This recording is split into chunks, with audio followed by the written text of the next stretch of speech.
태풍 지나갔는데 그 동경 쪽 여러분 이렇게 물 때문에 비 때문에 피해를 당한 곳이 많습니다. 여러분 기도해 주시고 하나님이 또 재해를 당한 분들 위로해 주시고 또 그 일을 통해서 정말 위로자가 되시는 주님 만날 수 있도록 여러분 기도해 주시기 바랍니다.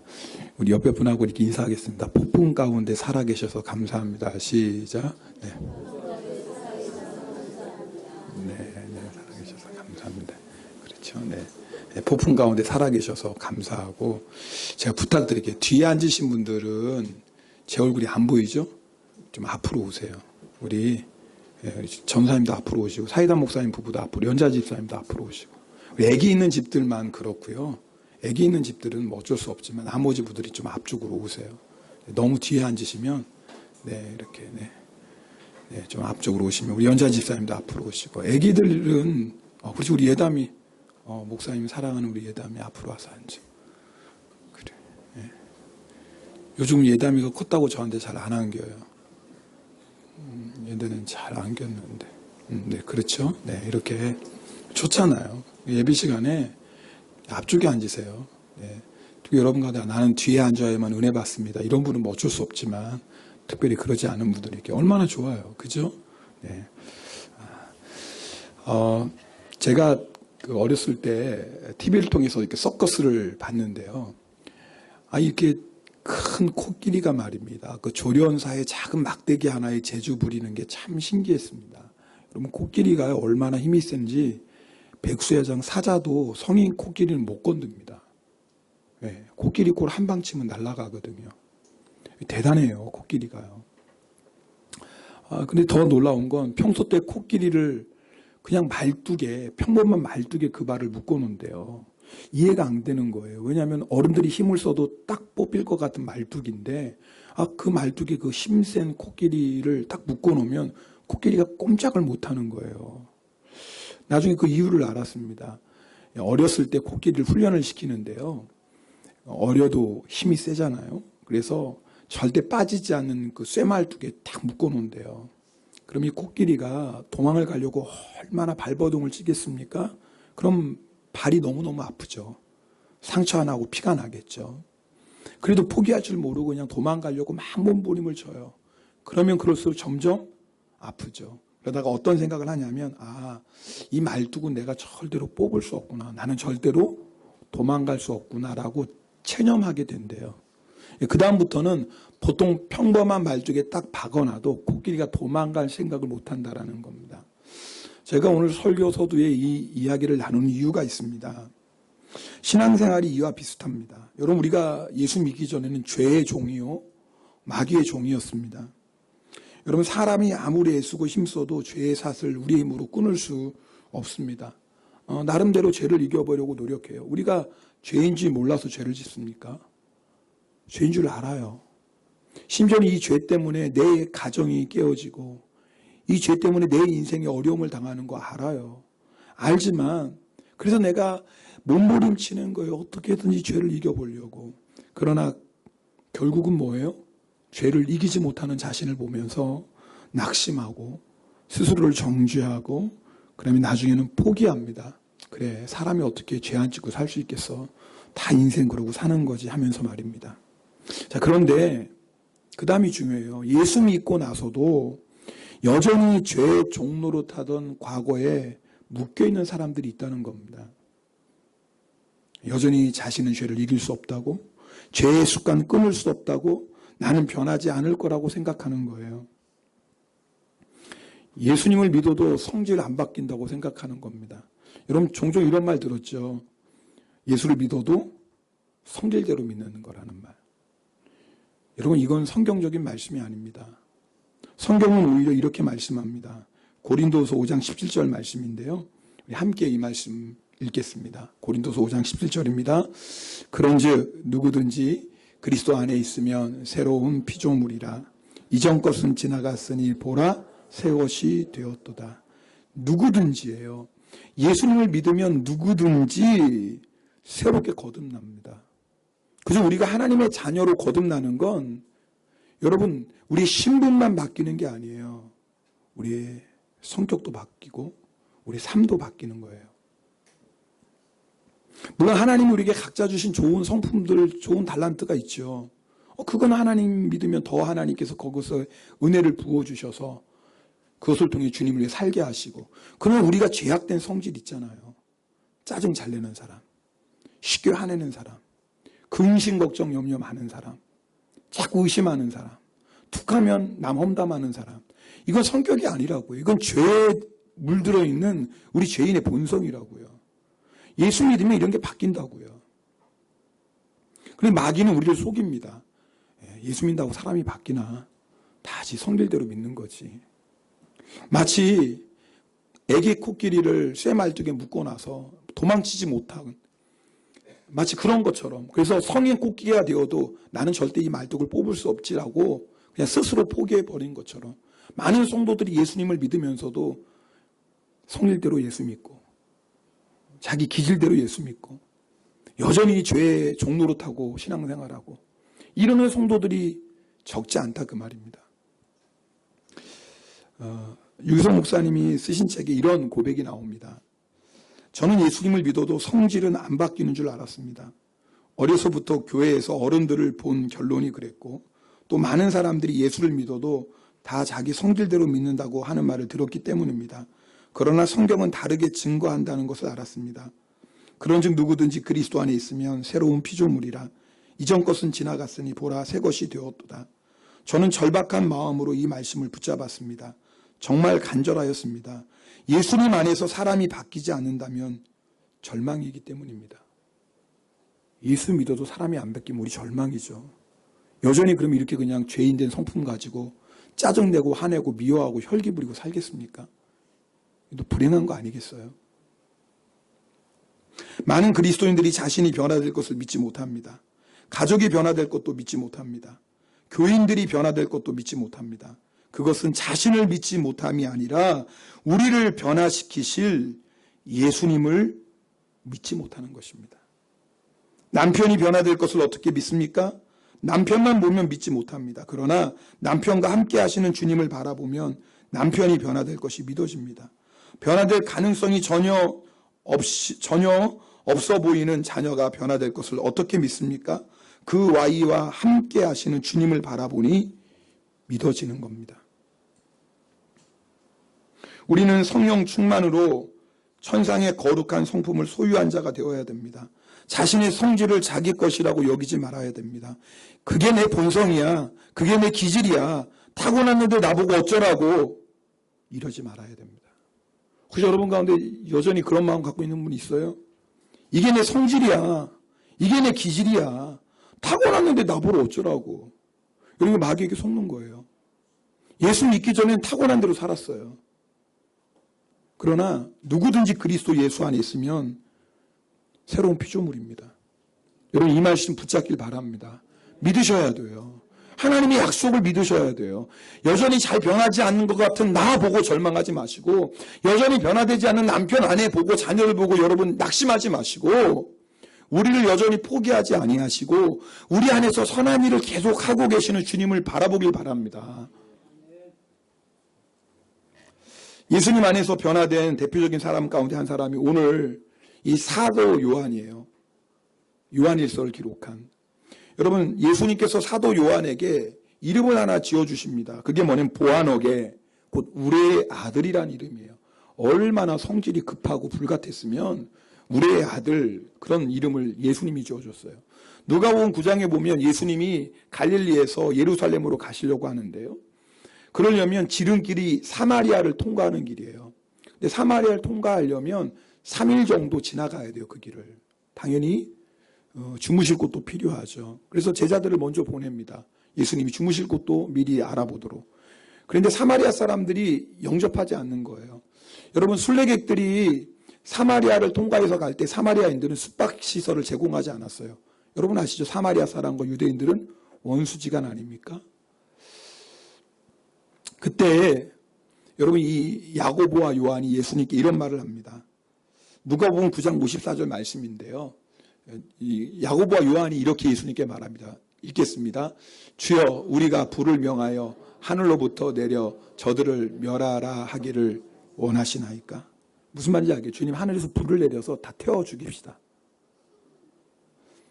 물론 예수님이 예루살렘에 올라간다고 해서 예수님을 영접하지 않는 사마리아 사람도 그렇지만, 아니 어떻게 예수님의 제자가 거절당했다고, 자기들 무시한다고, 자기들을 영접하지 않는다고 어떻게 이런 얘기를 합니까? 하늘에서 불이 내려 다 태워 죽입시다. 이게 사도 요한이었습니다. 근데 여러분 아십니까? 사도 요한이 말년에는요, 또 다른 별명이 있었습니다. 그게 뭐냐면 사랑의 사도였습니다. 그가 얼마나 사랑이 많은 사람이었는지. 이제는 더 이상 보아너게 우레의 아들이 아니라 사랑의 사도였습니다. 사도 요한은 그리스도 예수 안에서 새로운 피조물로 완전히 거듭났습니다. 그의 삶이 그것을 증거합니다. 여러분, 그렇게 예수님 안에서 새롭게 변화된 사도 요한이 오늘 초대교회 성도들에게 편지를 보내는 겁니다. 편지의 내용은 뭐냐면 너희들은 새로운 피조물이라는 거예요. 오늘 우리가 읽은 말씀 보면 여러분 여기 뭐 자녀들아, 아비들아, 청년들아, 아이들아 이런 말이 좀 반복되어서 나옵니다. 좀 읽을 때 좀 헷갈릴 수도 있습니다. 여기에 보면은 우리 한국어 성경에는 그대로 번역이 안 됐지만 이 세 구절, 12절부터 14절 세 구절에 호티라는 단어가 있어요. 이건 뭐냐? 왜냐하면 뭐뭐이기 때문이다 라는 것을 설명하는 호티라는 접속사가 무려 6번이나 사용됩니다. 제가 그 접속사를 좀 여러분 의미를 살려서 다시 한번 쉽게 읽어드리면 여러분 이해가 좀 되실 거예요. 오늘 본문 말씀이. 12절, 자녀들이여 내가 이 편지를 여러분에게 씁니다. 이 편지 쓰는 이유가 뭐냐? 왜냐하면 여러분의 죄가 예수님의 이름으로 용서받았기 때문입니다. 그러니까 이거 알려주기 위해서 지금 편지 쓰는 거예요. 13절도 제가 쉽게 번역해 보겠습니까? 번역하면 아비들이여 내가 이 편지를 여러분에게 씁니다. 왜냐하면 여러분이 태초에 계신 일을 알고 있기 때문입니다. 자, 그러니까 이 편지를 쓴 목적이 뭐예요? 여러분이 태초부터 계신 일을 알고 있기 때문입니다. 청년들이여 내가 이 편지를 여러분에게 씁니다. 왜냐하면 여러분이 악한 자를 이겼기 때문입니다. 자, 14절도 이렇게 쉽게 번역할 수 있습니다. 자녀들이여 내가 이 편지를 여러분에게 씁니다. 왜냐하면 여러분이 하나님 아버지를 알고 있기 때문입니다. 아비들이여 내가 이 편지를 여러분에게 씁니다. 왜냐하면 여러분이 태초에 계신 분을 알고 있기 때문입니다. 청년들이여 내가 이 편지를 여러분에게 씁니다. 왜냐하면 여러분이 강하고 하나님의 말씀이 여러분 속에 있어서 마귀를 이겼기 때문입니다. 자, 오늘 제가 여러분이 이렇게 쉽게 여러분에게 호티라는 단어를 살려서 의미를 전달하는 이유가 뭐냐면 오늘 이 말씀이 너무나 중요한 것은 성도가 어떤 존재인지 지금 설명하고 있어요. 이거 제가 번역한 건 제가 혼자 번역한 거 아니에요? 쉬운 성경 보고 한 거예요? 제가 이렇게 뭐 실력이 있겠습니까? 그러나 뭐가 맞는지를 이렇게 비교해 보면서 이렇게 했어요. 근데 제가 오늘 여러분 이렇게 한 이유는 뭐냐면 오늘 이 말씀이 너무나 중요해요. 성도가 누구인가? 도대체 예수 믿는 사람이 누구인가?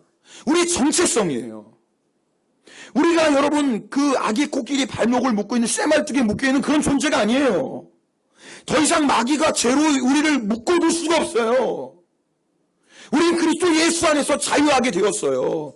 그게 성도예요. 근데 많은 성도들이 자기가 누구인지 자기 정체성을 모르고 살아가요. 그러니까 일평생 뭐예요? 죄의 종노릇하고 마귀의 종노릇하고 살아가요. 우리가 얼마나 놀라운 존재인지를 잊어버리고 사는 거예요. 그러니까 사도 요한이 도대체 예수님 믿는 너희가 얼마나 대단하고 존귀한 자들인지 이것 좀 알려주고 싶어서 이 편지를 쓴 거예요. 오늘 여기 보면 뭐 아비들아, 자녀들아, 청년들아 이렇게 나와요. 여러분 해석이 좀 분분한데요.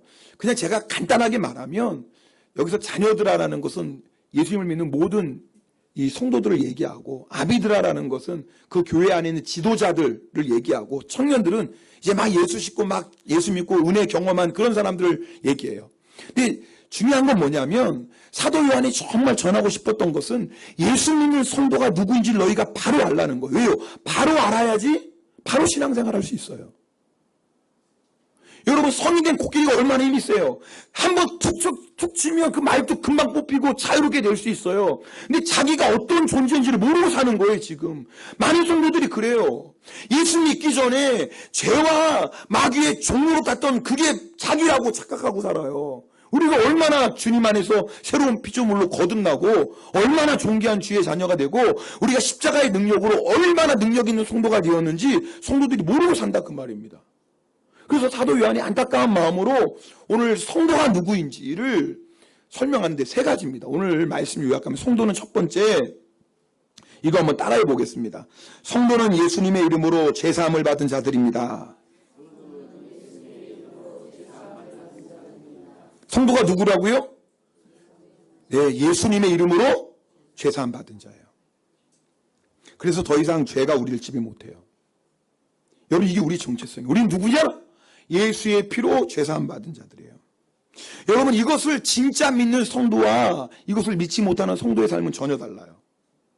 여러분, 이것을 정말 믿는 성도는요, 날마다 빛으로 나아가요.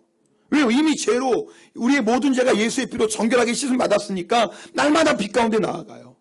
만약에 우리의 연약함으로 죄를 졌다면 어떻게 하겠어요? 이미 깨끗하니까 더 이상 깨끗한 내가 죄로 더러워지기 싫어요. 그러니까 뭐예요? 죄를 지을 때마다 회개의 자리로 나아가요.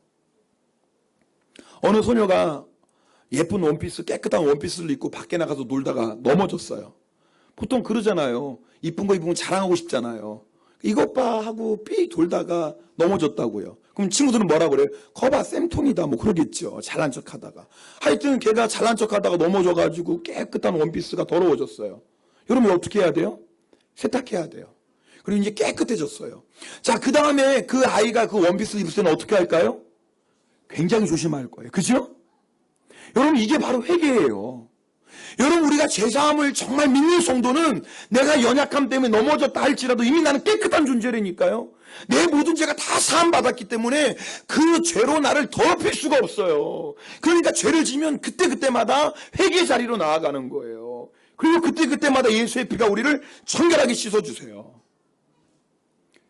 그런데 예수의 피가 나를 깨끗하게 해줬다는 죄사함의 이 진리를 믿지 못하는 사람은 넘어지면 빨아야 되는데 안 빨아요. 어차피 뭐 더러워졌는데 뭐 어쩔 수 없지 뭐. 여러분, 그러면 그 다음부터 뭐예요? 넘어지는 거에 대해서 별 신경 안 쓰고 더러워지는 것도 별 신경 안 써요. 왜요? 어차피 더러우니까. 어차피 더러운데 뭐. 여러분, 말씀 잘 들으셔야 돼요. 우리가 회개 안 하면 어떻게 되는 줄 아세요? 이렇게 살아가요. 어차피 나 죄인인데. 어차피 뭐 노력해봐. 또 죄 지을 건데 회개는 해서 뭐해? 인생이 뭐 그런 거지. 예수 믿는다고 어떻게 죄 안 짓고 살아. 그냥 예수 믿어도 예배 드리고 은혜 받는 건 은혜 받는 거고 세상에서는 대충 죄 짓고 사는 거지. 다 그런 거지 뭐. 사실은 우리가 그런 존재가 아닌데 그렇게 자기를 죄에게 내어주고 맙니다. 여러분, 우리가요 예수 그리스도의 피로 제사함 받았다는 거, 이게 성도의 첫 번째 정체성이에요. 오늘 여러분 제사함의 약속을 믿으셔야 돼요. 이 말씀을 붙잡으셔야 돼요. 성경은 분명히 말씀하고 계세요. 동이 서에서 먼 것 같이 우리 죄를 우리에게서 멀리 옮기셨어요. 자, 오늘 성경 말씀 5구절 있는데 이거 큰 소리로 같이 읽으시면 좋겠어요. 죄사함에 대한 하나님의 약속의 말씀인데 먼저 시편 103편 12절 13절 함께 읽겠습니다. 시편 103편 12절 13절 같이 읽겠습니다. 시작.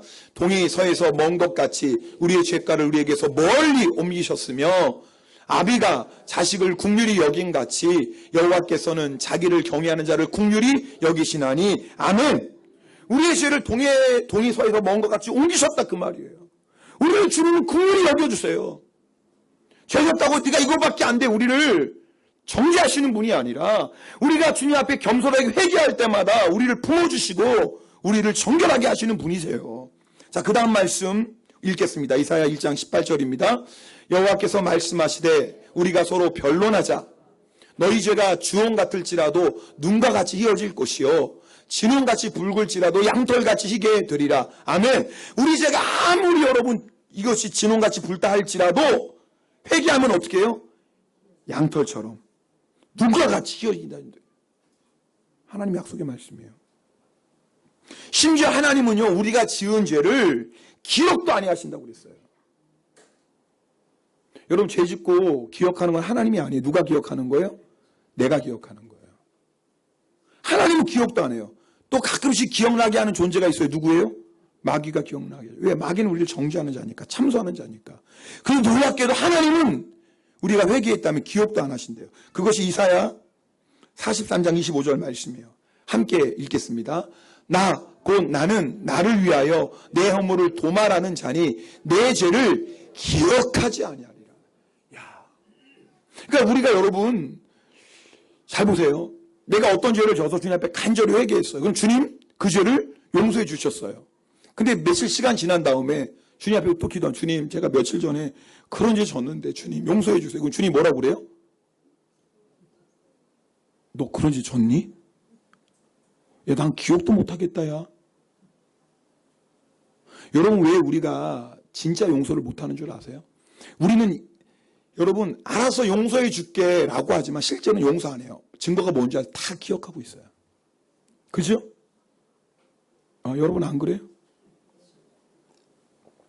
그래서 맨날 부부싸움은 남자가 지는 이유 그거잖아요. 남자는 잘 기억을 못해요. 물론 뭐 여자가 아내가 잘못한 게 별게 없으니까 기억 못하는 것도 있지만 남자는 생리적으로 잘 기억을 못해요. 이 여자는 뭐예요? 다 기억해요. 용서했다고 그러는데 또 하면 여보 이게 몇 번째인 줄 알아?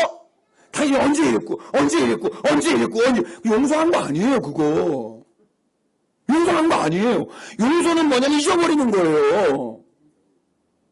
그게 막 여자가 며칠 있고 그 남자가 말이 돼요 안 돼요? 안 되지 딸리지. 그러니까 뭐가 나가는 거예요?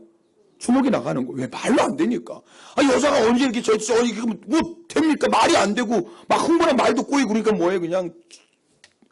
그러니까 여러분 너무 똑똑하면 눈탱이 밤탱이 돼요. 그러니까 너무 똑똑하지 마세요. 자꾸 너무 똑똑하고 뭐 자꾸 따지니까 맞고 사는 거예요. 하여튼 요즘은 누가 때리겠습니까? 감히 아내를. 요즘 맞고만 안 살아도 괜찮은 줄 아세요. 시대가 무서워졌어요.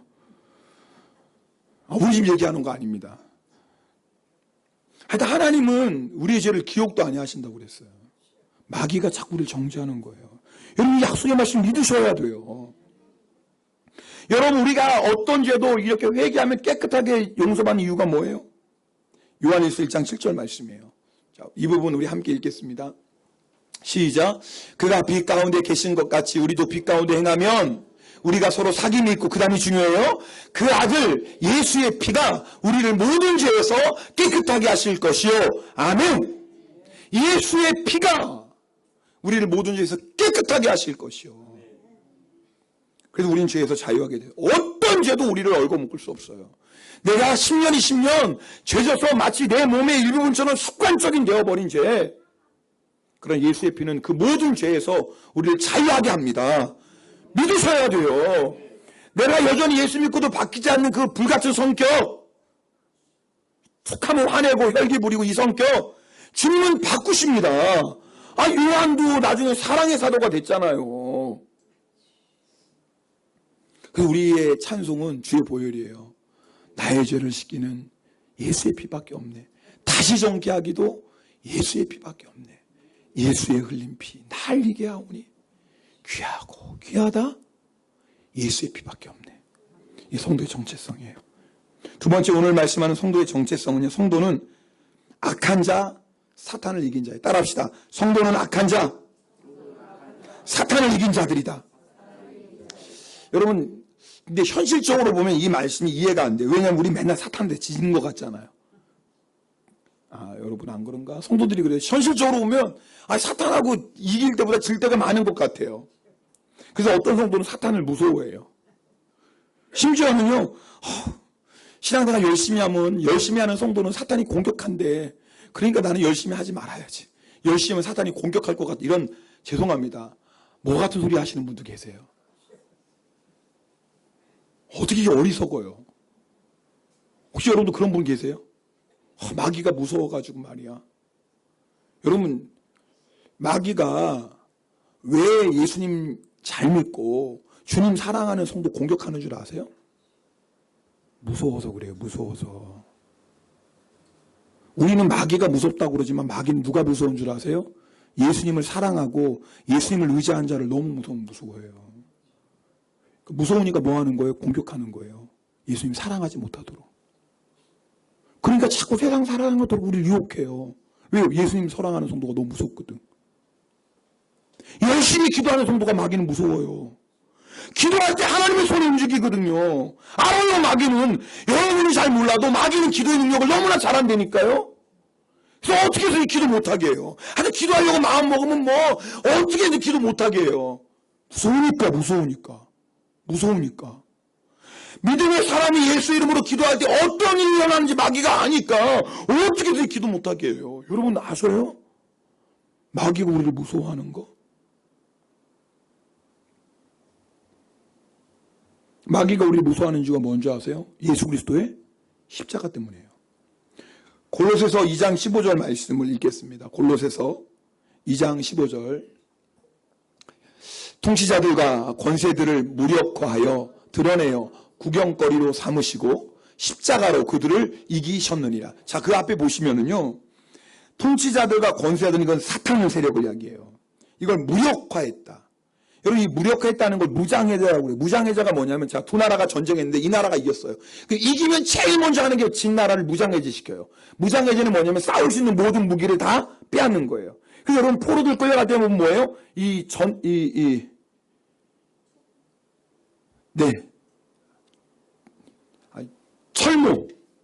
철모라고 그러나요? 권사님 뭐라고 그러죠? 하여튼 모자는 아닌데, 그 투구, 요것도 베껴요. 그리고 이 혁대도 베껴요. 총 다 뺐습니다. 이걸 무장해제라고 그래요. 오늘 말씀 보면 예수님이 마귀를 무장해제 시켰대요. 마귀의 무기가 뭐예요? 죄예요. 마귀는 죄로 우리를 지배해요. 그리고 마귀의 또 하나의 무기가 뭐예요? 사망이에요. 죄의 싹은 뭐예요? 사망이에요. 그래서 마귀는 일평생 죄와 사망을 가지고 인류를 다스렸어요.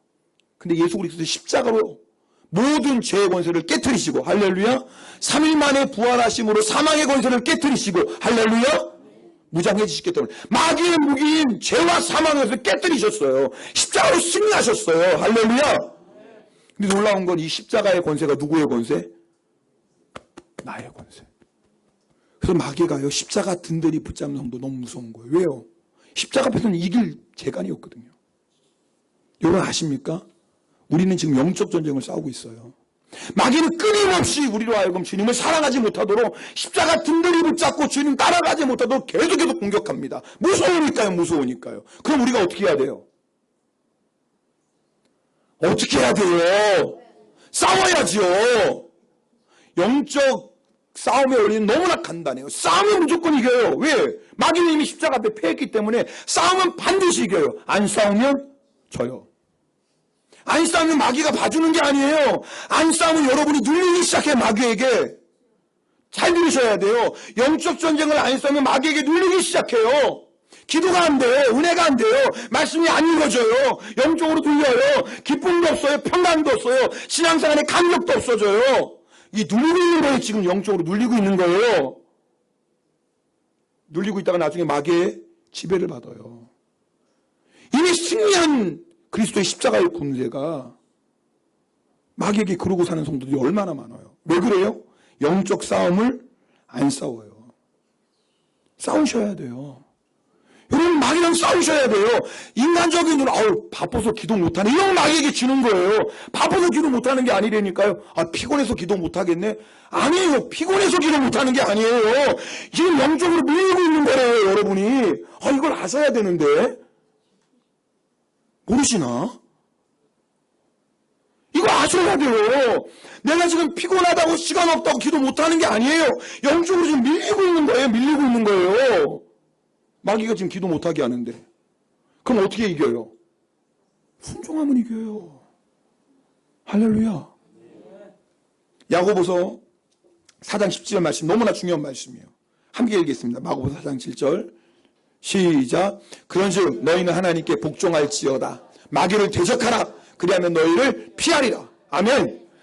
여러분, 성경에 보면 예수님의 제자들 예수 이름으로 마귀가 떠나가려면 그냥 다 떠나가요. 세상에 사도 요한은 얼마나 대단한지 그 일하는 앞치마를 갖다가 가져서 귀신이 떠나간대요. 이야, 대단하죠. 여러분 처음 듣는 거예요? 사도행전에 사도 요한이 자기 일하는 앞치마를 딱 가져가면 그 앞치마를 달면 귀신 들려가 떠나간대요, 귀신이. 근데 우리는 막 힘들게 하면서 예수 이름으로 떠나갈지어다! 막 기도도 안 가. 왜 그런 줄 아세요? 순종의 차이예요. 오늘 성경 분명히 말씀해요. 순종하라. 여러분, 오늘 우리가 읽은 요한일서 2장에 보면 우리가 마귀를 악한 자를 이기는데 어떻게 이기냐면, 여러분 말씀 보세요. 몇 절이에요? 14절에 보면 하나님의 말씀이 너희 안에 거하시며 너희가 흉악한 자를 이겼다고 그랬어요. 14절에. 그러니까 우리가 마귀를 이기는 무기가 뭐예요? 하나님의 말씀. 말씀이 어디에 임해야 돼요? 우리의 마음에. 그러니까 하나님의 말씀이 마음에 있는 자는 마귀를 이겨요. 그럼 하나님의 말씀이 마음에, 여러분 이 머리가 아니에요. 머리가. 이 지식이 아니라고요. 물론 우리가 성경을 읽어야죠. 공부해야 돼요. 묵상도 하고요. 암송도 해야 되죠. 근데 그거를 이기는 게 아니에요. 머리에 있는 말씀이 어디로 와야 돼요? 마음으로 와야 돼요. 마음으로 오는 건 뭐예요? 말씀에 순종하는 거예요. 여러분이 정말 예수 그리스도께 순종해 보세요. 마귀가 두려워 떨어요. 우리가 순종할 때 예수 이름 한마디에 마귀가 물러간다니까요. 마귀가 그걸 알아요. 그걸 아니까 우리가 무서운 거예요. 그냥 우리가 알고 순종하지 못하게 하는 거. 우리가 어떻게든 순종 못하게 하는 거예요. 순종하면 지니까. 순종하면 우리가 마귀가 우리를 절대 이길 수 없는 건 마귀가 아니까 어떻게든 우리로 하여금 하나님의 말씀을 순종하지 못하도록 유혹하는 거예요. 때로는 환난과 핍박을 통해서 순종하지 못하게 하고 때로는 인간관계를 통해서 우리로 하여금 순종하지 못하게 해요. 마귀의 목적은 결국은 순종하지 않게 하는 거예요. 왜요? 순종하지 않으면 십자가의 권세가 능력이 우리를 통해 나타나지 않으니까. 그래서 마귀는요, 순종하는 성도 너무너무 무서워해요. 그가 입을 열어 예수 이름을 선포하게 하면 마귀는 대적하고 떠나가거든요. 마귀가 그걸 알아요. 여러분 가정에 정말 순종하는 어머니가 계시면 그 가정 마귀가 건들 수가 없어요. 어떻게 건드려요? 순종하는 믿음의 아내가, 믿음의 어머니가 있는데 그 믿음의 아내가, 어머니가 예수 이름으로 대적하면 마귀는 떠나가는데 마귀가 그걸 안다고요. 그러니까 어떻게든 남편을 통해서 아내의 속을 막 긁어요. 그래가지고 뭐예요? 순종하지 못하게 만들어요. 여기 영적인 눈이 열리셔야 돼요. 그 단지 부부관계 문제가 아니라니까요. 내가 하나님 말씀에 순종하면 영적 권세를 잃어버린다니까요. 그래서 자꾸 남편이 그 아내 속을 뒤집는 거예요. 뭐 하지 못하게. 주의 말씀에 순종하지 못하게. 여러분 이게 영적인 전쟁이 있다는 걸 아셔야 돼요. 그러나 중요한 건 성도는 뭐예요? 이미 사탄을 이긴 자예요. 세 번째 성도의 누군지 성경이 말씀합니다. 성도는 하나님과 그 아들 예수 그리스도를 아는 자들이에요. 따라합시다. 성도는 하나님과 그 아들 예수 그리스도를 아는 자다. 너무 길어서 못 따라하겠죠? 네, 죄송해요. 여러분 성도가 누구냐면 하나님과 예수 그리스도를 아는 자. 이거 요한일서에서 계속 강조하는 거예요. 여러분이 안다는 건 뭐예요? 여러분 아시죠? 주님과의 친밀한 인격적인 관계예요. 신앙생활은요. 주님과의 친밀한 교제고요. 신앙생활은요. 평범한 일상 속에서도 주님을 경험하는 시간이에요. 믿습니까? 믿습니까? 여러분 이번에 태풍포에 별로 물론 뭐 많은 피해가 있었지만 생각보다 적었죠? 그거 못 느끼셨어요? 왜 생각보다 적은 줄 아세요? 우리가 기도했거든. 세상 사람이 보면 미쳤다 그러지. 그 지방영광교회 가지 말라고 이단이다. 거기 뭐 기도했다고 태풍이 뭐 그랬다고 그러는데 근데 그건 성경의 말씀이에요. 여러분 우리가 금요일에 성경 집에 같이 기도했잖아. 주여 태풍의 방향도 바꿔주시고. 기도 안 하는 사람은 이게 무슨 말인지 몰라. 그래서 기도하는 사람만 물 떠온 하인들만 하나님의 역사를 아는 거예요. 기도 안 하는 사람은 모르지. 어머 태풍이 어떻게 이번에 피해가 무지하게 클 줄 알았는데 괜히 그냥 먹을 거 잔뜩 사다 놨네. 이거 어떡하지? 교회 갖고 오세요.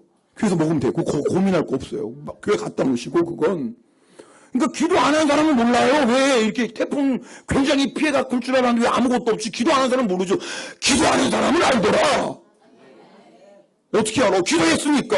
주여 태풍을 저쪽 태평양 쪽으로 방향을 돌려주시고 그래서 내 피해가 최소화되게 좀 막 기도했잖아요. 하나님 우리의 기도를 들으시지. 그게 하나님을 아는 거예요. 그게 하나님을 경험하는 거예요. 신앙생활은 주님을 경험하는 거예요. 여러분 우리 주님을 경험해야지 마귀의 유혹을 이깁니다. 여러분 보디발의 아내 요셉의 얘기예요. 보디발의 아내가 요셉을 유혹해요. 네, 청년의 정욕인데 어떻게 그 유혹을 이기겠습니까? 보디발의 아내가 이뻤을까 안 이뻤을까요?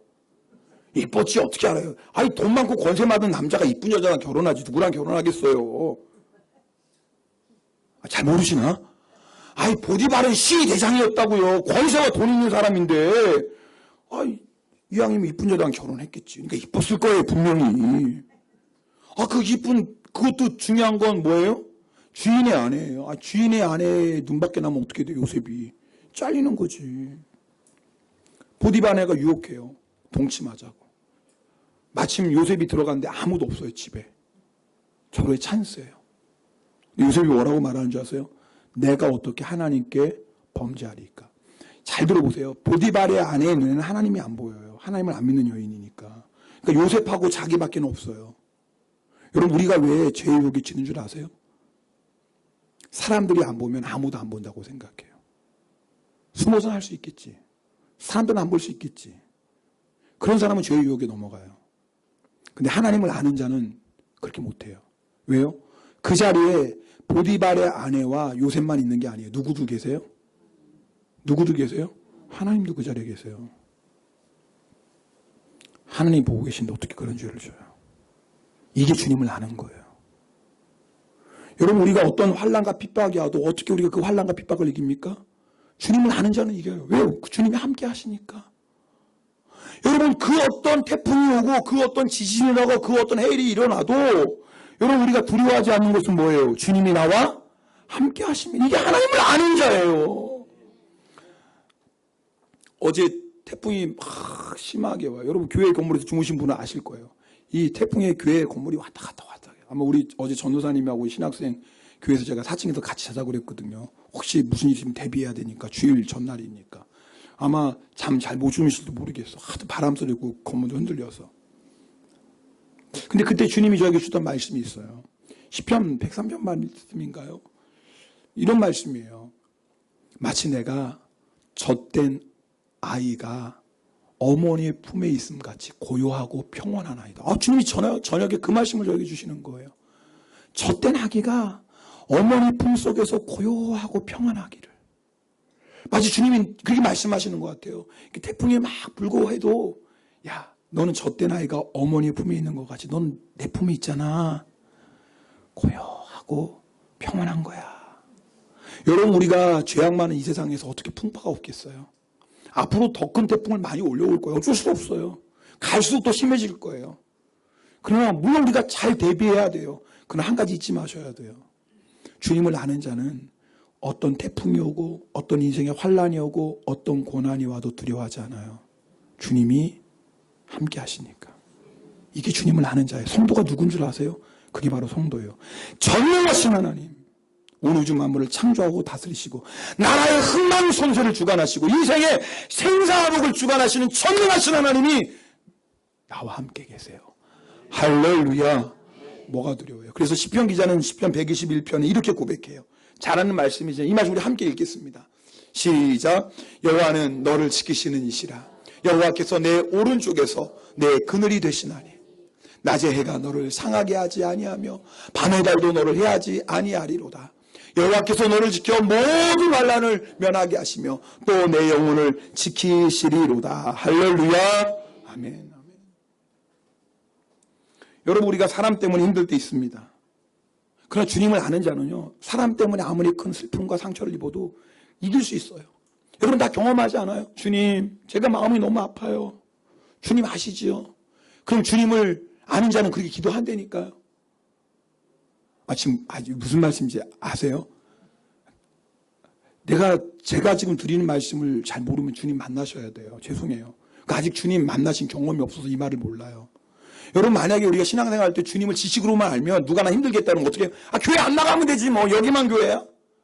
되게 그러네. 기분 나빠서 안 나가네. 이래요. 죄송합니다. 사투리. 되게 그러네. 근데 주님을 아는 자는 그렇게 기도 안 해요. 주님, 기도가 달라요. 내 마음이 너무 아파요. 주님, 근데 주님은 아시죠? 주님을 아는 자는 기도가 다르다니까요. 뭐 억울해요, 죽겠어요, 분해요, 이렇게 기도 안 해요. 주님을 아는 자는 기도가 달라요. 주님 아시죠? 제 마음. 근데 놀랍죠. 주님이 그때 꼭 말씀해 주세요. 뭐라고 말씀하세요? 알지. 근데 여러분, 내가 다 알지 그 말씀 한마디예요. 놀라운 게 그 아팠던 마음이 마치 눈 녹듯이 녹아지는 거 여러분 경험하시죠? 그거 모르시는 분은 예수님 만나셔야 돼요. 지금 제가 드리는 말씀이 뭔지 모르시는 분은 아직 주님 경험 못하신 분이에요. 주님 경험하셔야 돼요. 여러분, 아무리 억울한 일을 당하고 모함을 당하고 조롱을 당해도요, 주님을 아는 자는 그렇게 주님 앞에 기도해요. 주님 너무 아파요. 너무 힘들어요. 주님 어떻게 해요? 그때마다 주님이 피 묻은 십자가에서 우리를 만져주세요. 딸아, 아들아, 내가 너와 함께해. 내가 너를 사랑해.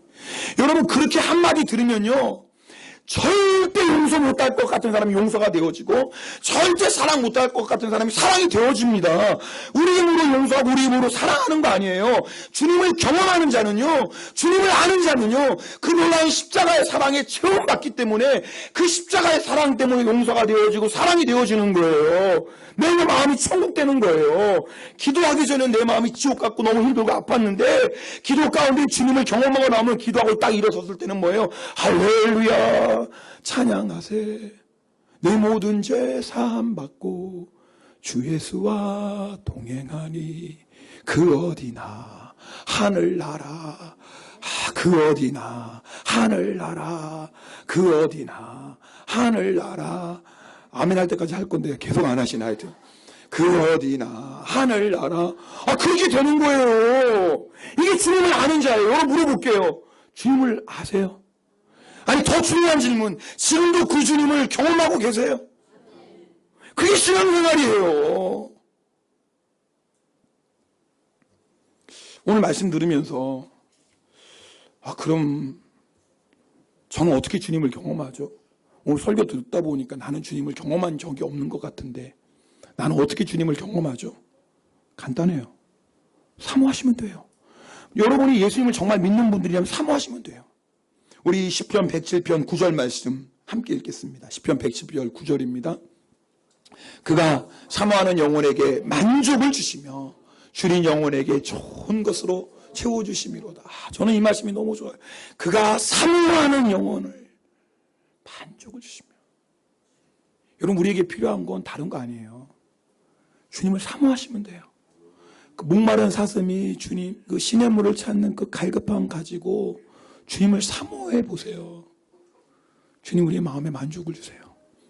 주님께 여러분 배고파 보세요. 나는 주님 없이는 살 수 없어요. 정말 내가 주님 만나길 원해요. 주님이 나를 만나주시지 않으면 저는 살 수 없어요. 주님 아시죠? 저는 주님밖에 없어요. 여러분이 이 마음으로 주님을 찾으면 주님 반드시 만나주십니다. 오늘 이 시간에 찬양하고 기도할 텐데 여러분 정말 이 사모하는 마음으로 찬송하시고 기도합시다. 주께 가까이 우리 찬송할 때 정말 사모하는 마음으로 이 찬송 부르실 때 찬양 가운데 주님이 여러분을 만져주시고 위로해 주시고 회복시켜 주시고 특히 뭐예요?